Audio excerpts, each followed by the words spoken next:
You never heard so much of a fuss about coyotes in your life? Every second night, there's something on the TV news about, oh, they spotted a coyote and he tried to eat a little dog. And I'm not trying to understate it on the one hand, but I think we've been overstating it. And there's a press release out today from Toronto Wildlife Centre, and it reads in part, the male coyote who has been subject of so much attention recently has been fed regularly by multiple people. The feeding has been observed by staff and volunteers of Toronto Wildlife Centre, as well as by cemetery staff. And they're talking here about the cemetery, what's it called? Pine Hills. And Pine Hill Cemetery, if you don't know it, is in Scarborough in the Birchmount area. And they're concerned about that. In addition, photographers have been using food baits to get the shots they want, another form of direct feeding. There is now a problem in the Pine Hill Cemetery neighborhood, one completely created by humans, says the press release. Toronto Wildlife Centre is working closely with City of Toronto staff, Coyote Watch Canada, and the Ministry of Natural Resources and Forestry to come up with solutions. On the line with me is Natalie Carvonen. She is Executive Director of the Toronto Wildlife Centre. Good morning. Good morning, Peter. This is, I said it was overstated. I think it is, isn't it? We certainly think it is. I mean, we never want to poo-poo people's fears. You know, we want to be able to address them and educate them and make them feel better about the situation. But certainly this seems a little crazy to us.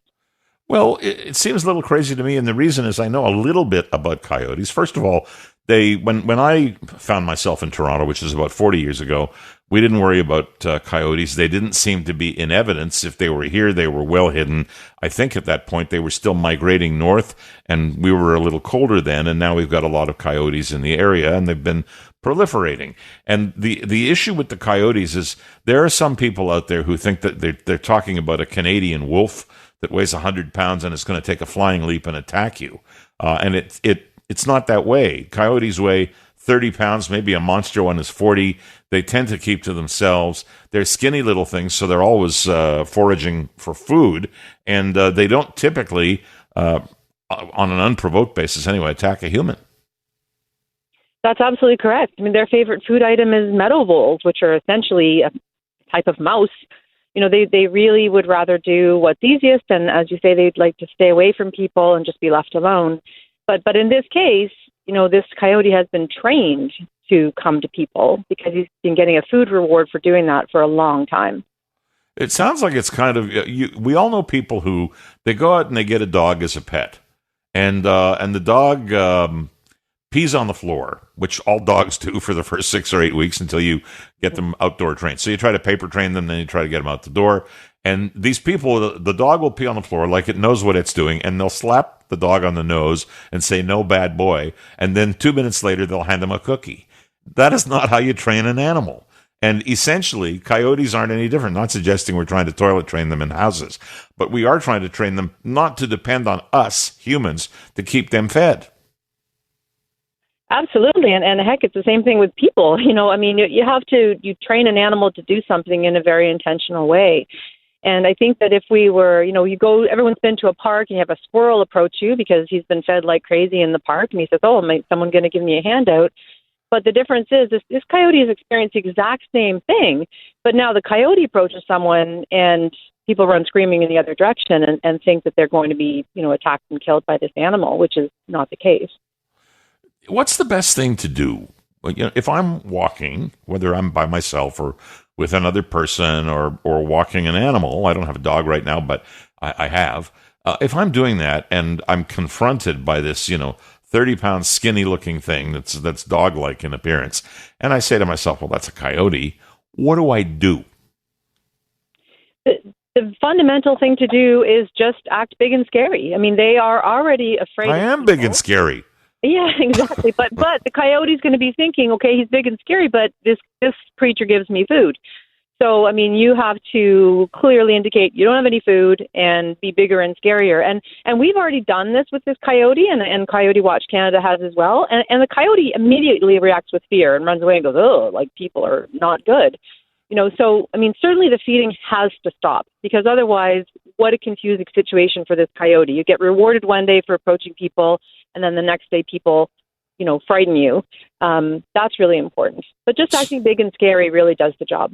So the position of your organization, the Toronto Wildlife Center, is the last thing you want to do is build a dependency by leaving food out for this thing. It's not like a stray cat, a feral cat that you're trying to do something for, which I'm not even sure we should be doing that. But with wild animals, that's not what you want to do. We have enough of a raccoon problem without creating a coyote problem, as if we haven't already. So don't leave food out. Don't feed them. Let them go and forage on their own. Lock up your garbage so they can't get into it, and you'll create trained behavior that works for you. In the meantime, there are people out there who are saying, and you see them interviewed all the time, we talk to them sometimes on the air. We interview them here, so you don't see them. But the point is, what they're saying is, why don't we transport this coyote back to the wild and put it back in its own environment? Not possible, is it?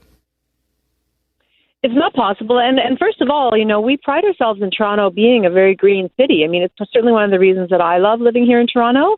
But this area has ravine systems. It has railroad track corridors. Mm-hmm. That's exactly where coyotes are supposed to live. So first of all, let's say we entertain the idea of taking this coyote away to a magical forest somewhere. It's really hard to catch coyotes. Because they're frightened of people and they're really smart animals, it's very hard to catch them. So even if you could catch them, there are laws prohibiting moving them out of their home territory. And if you could still, say, break those laws, the coyote won't survive. It's very well documented. If you put him in another area that's good for coyotes, there's already coyotes living there, and those coyotes won't welcome a stranger with open arms. Because they run in packs, and this would be a foreigner. That's right. They're territorial, and just like many animals are. And any area has the right number of coyotes for the food, water, and shelter that's in that area. So you try to squeeze another one in there who's a stranger, and it just really won't go very well. And that coyote probably will be killed. Okay, so the bottom line is, it is highly unlikely if you raise yourself up to your full height and go, and wave your arms, that no coyote is going to attack you, much less try to eat you, which is what we hear oftentimes.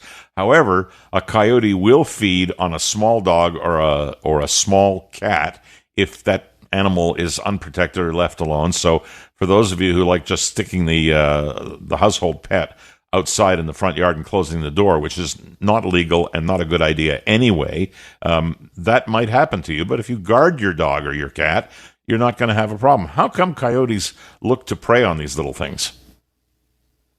A coyote doesn't understand that it's okay to take a wild rabbit or a groundhog as food and not a little dog or a cat, because they're around the same size. No one's explained this to the coyotes.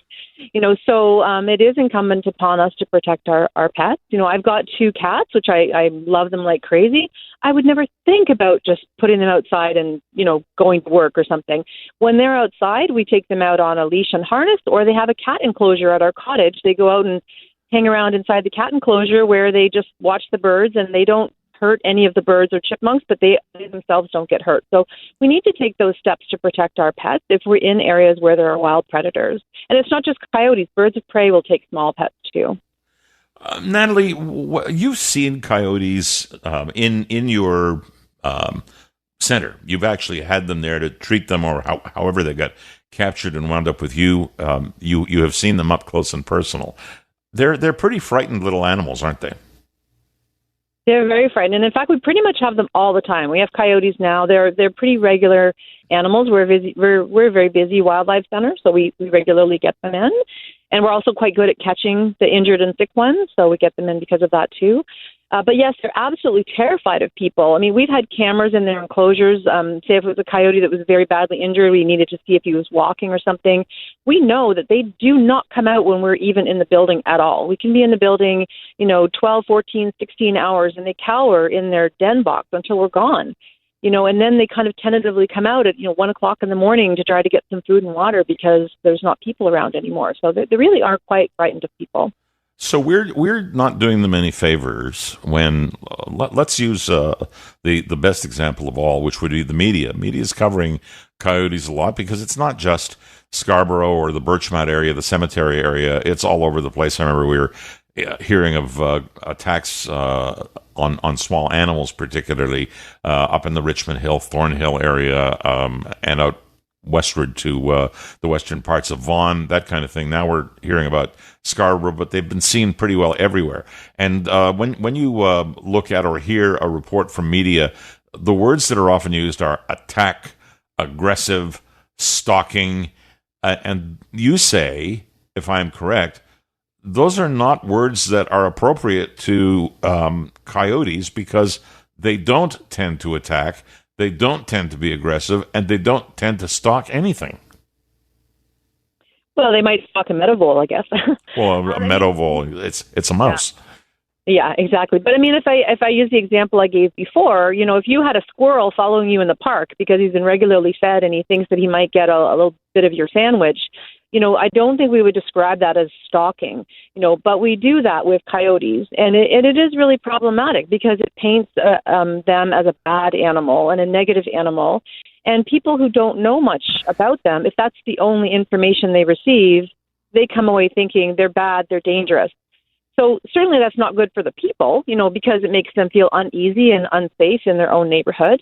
But it's also not great for the coyote because that's often a license for people to injure or kill animals out of fear that isn't justified in our opinion. Okay, so the solution to the coyote problem, quote unquote, and something people should take heed of, as well as you people like yourselves, which you're doing, and the City of Toronto Animal Control, and the Ministry of Natural Resources and Forestry, which gets called in on these things all the time. There has to be a coordinated effort. What are you suggesting for a solution? Well, certainly education is key. So those people who are open to being educated and informed about the realities of coyotes and the dangers that they're perceiving is always very important, and we're doing that. It is very important to stop the feeding. This feeding has got to stop. There's just a number of people feeding this coyote. And, I mean, really, I say throw the book at them. They're walking past the educational signage and feeding them anyways. So I think we have to do something to stop them.